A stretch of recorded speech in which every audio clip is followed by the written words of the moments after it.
E hoje a gente vai contar um pouco a história sobre o início de Brasília, mas os antecedentes de Brasília, né? E muito pouca gente sabe, ou muito pouca gente conhece em mais profundidade essa história. Muitos acham que Brasília foi construída e começou com Juscelino Kubitschek. Na realidade, Brasília é muito mais antiga. Brasília vem lá de trás. Quase depois do descobrimento, já se falava na vinda de uma capital para o interior do país, né? E aí a gente começa na invasão holandesa. O Brasil foi descoberto pelos portugueses, mas os europeus, de maneira geral, verificaram que o Brasil tinha muitas riquezas e que era uma extensão territorial muito grande. Então eles começaram a cobiçar esse país, querer um pedacinho desse país para eles. E aí os holandeses, em 1652, invadem Recife, lá no norte, para estabelecer ali um ponto de comércio com a Europa, para levar os nossos produtos para venderem na Europa. Diante do perigo de haver uma ocupação maior, então João Fernandes faz a escolha de um lugar no sertão para abrigo dos moradores da capitania de Porto Seguro, que está lá na Bahia. Vamos colocar a cidade no interior. Por que no interior? Porque a capital de um país, ou a cidade principal do país, é onde reside hoje o presidente da República. Antigamente era o rei e o imperador. E nessa época, quando o invasor prendia o rei ou matava o rei, ele dominava o país. Então era preciso proteger o rei, a vida do rei, para que o país não se desintegrasse. Neste momento, os portugueses começaram a vir e avançar além do Tratado de Tordesilhas. Então, no norte, eles entraram pelo Rio Amazonas, daí a proposta de fazer uma capital lá.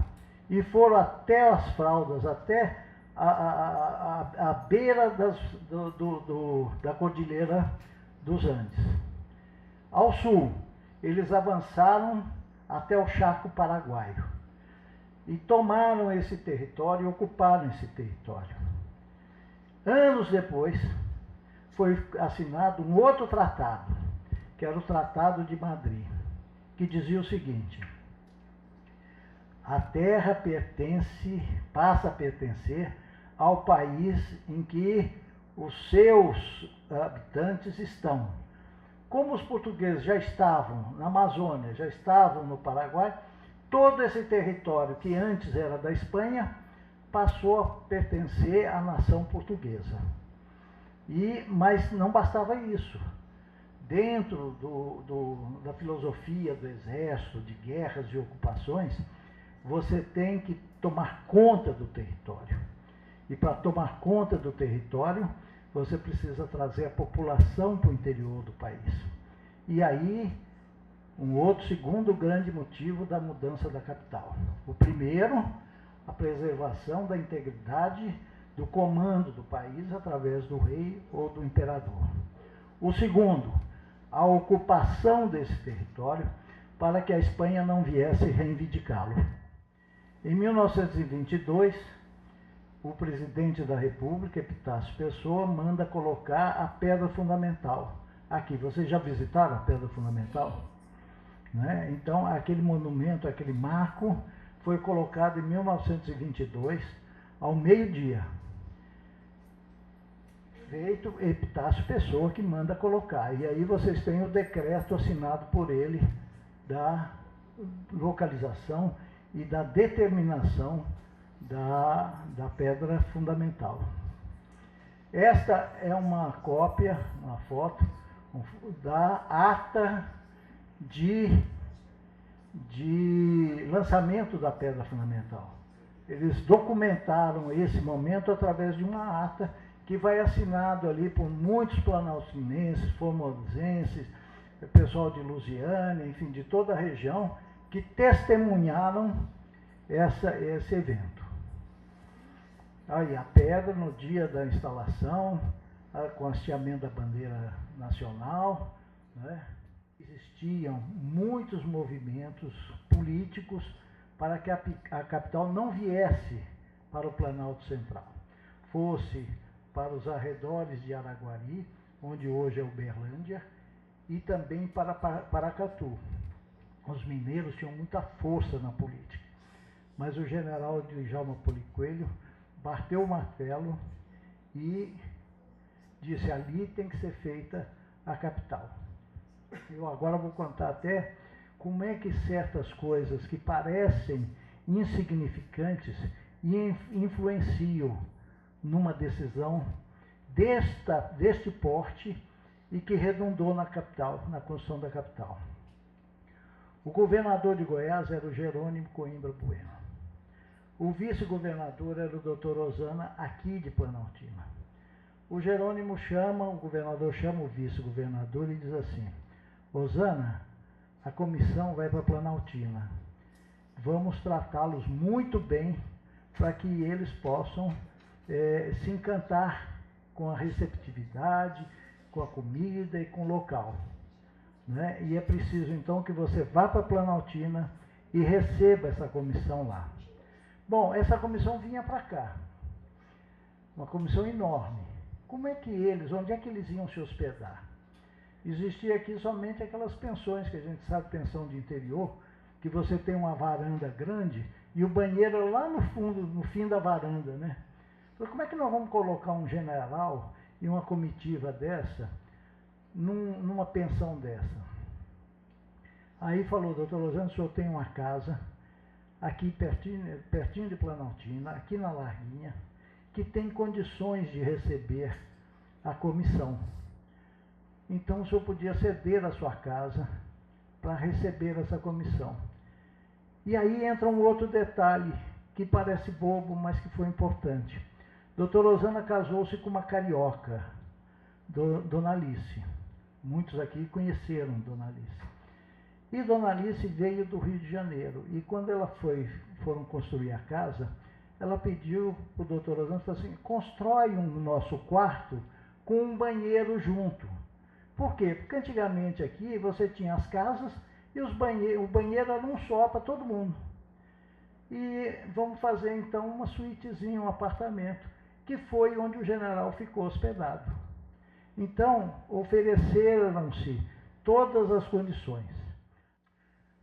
A comissão chefiada pelo Marechal Pessoa, ela se apoia e o governo contrata uma grande empresa norte-americana chamada Donald Belcher para fazer os estudos geológicos, todos os estudos territoriais para escolher o local da futura capital, o melhor local. E aí a comissão Belcher faz todos os estudos, separa 5 sítios, dá o nome desses sítios: sítio vermelho, amarelo, azul, verde, sítio castanho. E faz um relatório dizendo quais as condições que cada sítio desse oferecia para a construção da capital. Topografia, abastecimento de água, né, e, enfim, todas as condições para a escolha de um dos sítios. E aí o governo nomeia 3 engenheiros, entre eles um que ficou depois na Nova Cap, e eles então fazem a opção pelo sítio Castanho. E onde é esse sítio Castanho? Esse sítio Castanho é na Larga do Bananal. Olha que houveram estudos profundos sobre toda a região, sobre as condições de abrigar uma cidade, e no fim, depois de todos os estudos, eles escolhem a Larga do Bananal, que Deodato do Amaral Luli, lá em 1926, lá atrás, tinha escolhido como o melhor sítio para construir uma cidade. Então, muita gente diz: porque nessa região não tinha gente culta, não tinha... o pessoal era um ermo, era um deserto. Não, aqui tinha gente preparada, né, e que deu do seu conhecimento para ajudar na mudança da capital. Então, por que ele escolhe Jataí? Ele podia escolher Diamantina, que era a terra dele, né? Sair de lá para a campanha. Ele escolhe Jataí porque Jataí tem alguns pontos importantes para ele. O prefeito era médico, foi colega dele e era o prefeito de Jataí. Segundo, ele precisava começar a campanha dele a partir de Goiás, onde seria construída a capital da República. Então, como é que ele se disse espantado com a pergunta? Ele não tem espanto nenhum. Os políticos locais, sabe, o Juscelino tem que fazer a capital aqui em Goiás. E prepararam todo um espetáculo de comício para que o Tuniquinho fizesse a pergunta ao Juscelino. E a pergunta, ela é uma pergunta, de certo modo, capciosa, porque ele não pergunta o que seria natural de um popular simples, perguntar, presidente, o senhor vai construir a capital? Não, ele faz uma pergunta que conduz à resposta do presidente. Ele não faz uma pergunta direta, como seria natural de qualquer pessoa que estivesse num comício e que quisesse que a capital fosse construída aqui. Ele faz uma pergunta da seguinte maneira: presidente, se o senhor for eleito, o senhor vai cumprir a Constituição? Nenhum candidato à presidência da República vai dizer que não vai cumprir a Constituição, né? Então, esta pergunta induz a segunda indagação. E aí o Juscelino responde: sim, é lógico, eu vou cumprir a Constituição. Então, se o senhor vai cumprir a Constituição, o senhor vai construir a capital do Brasil? É óbvio que ele só podia dizer que sim. E o Juscelino, muito esperto e com toda essa preparação, né, e todo porque foi tudo preparado para que ele, que o conduzisse a essa resposta, ele vê aí uma oportunidade única de recuperar o país de um momento traumático, porque com a morte de Getúlio, os militares e os políticos ficaram muito impressionados e preocupados, porque o enterro do Getúlio no Rio de Janeiro foi o maior movimento popular espontâneo da história do Brasil. Maior do que todos esses movimentos que a gente vê hoje. Maior do que as diretas já. Foi um movimento de toda a população, porque Getúlio era considerado o pai dos pobres. E aí, eles ficaram espantados, com medo de ter um outro presidente. No Palácio do Catete, que você abre a porta e está no meio da rua, né? A vulnerabilidade do poder central, diz assim, não, nós temos que voltar a tudo que foi pensado nesse país.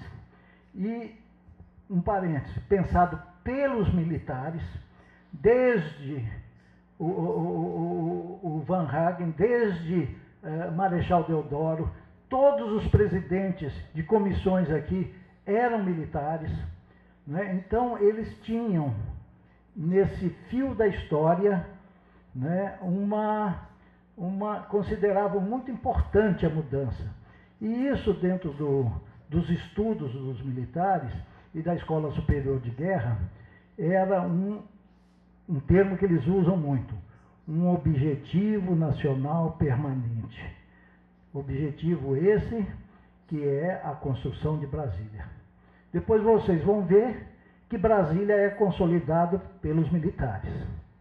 Bom, então o Juscelino responde que sim, e que vai construir, e coloca como meta-síntese do programa dele a construção da capital.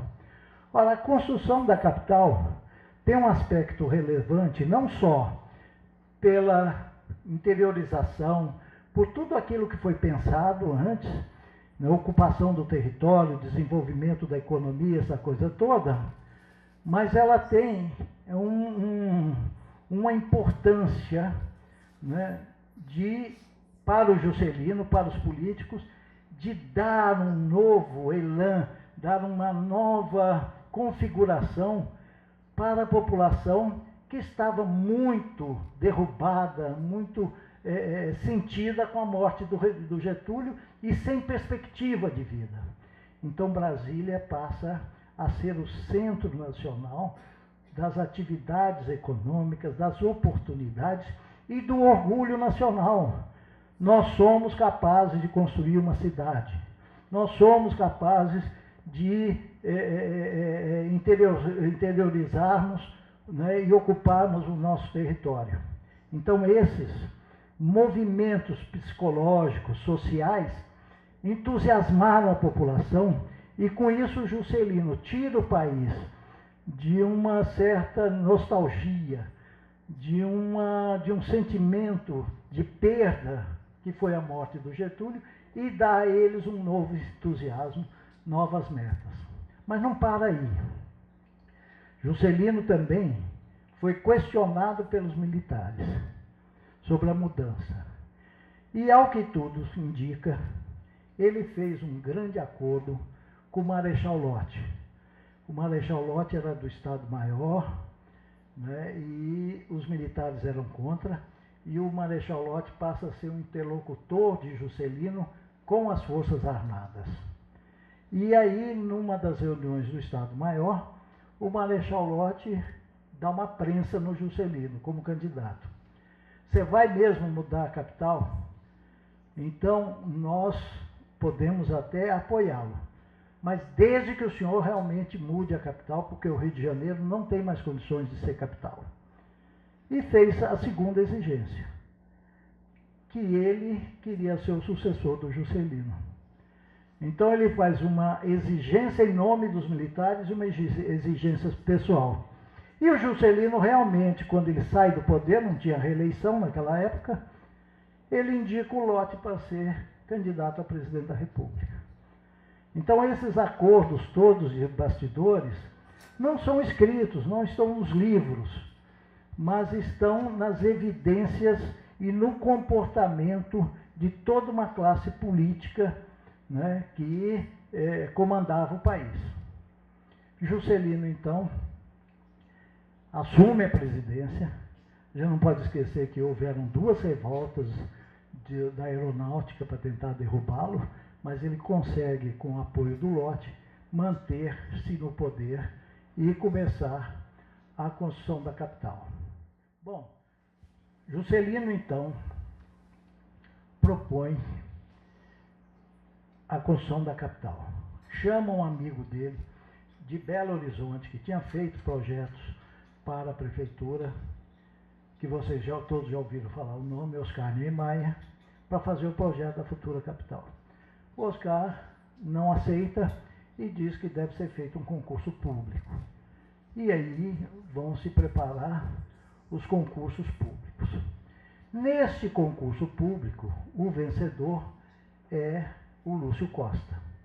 O Lúcio Costa, que vocês vão ver aqui, o Lúcio Costa traz com ele todo um conhecimento, né, da história da arquitetura, da história do urbanismo e da história do modernismo e das pretensões humanistas para a construção de uma cidade capaz de abrigar com decência o ser humano, né?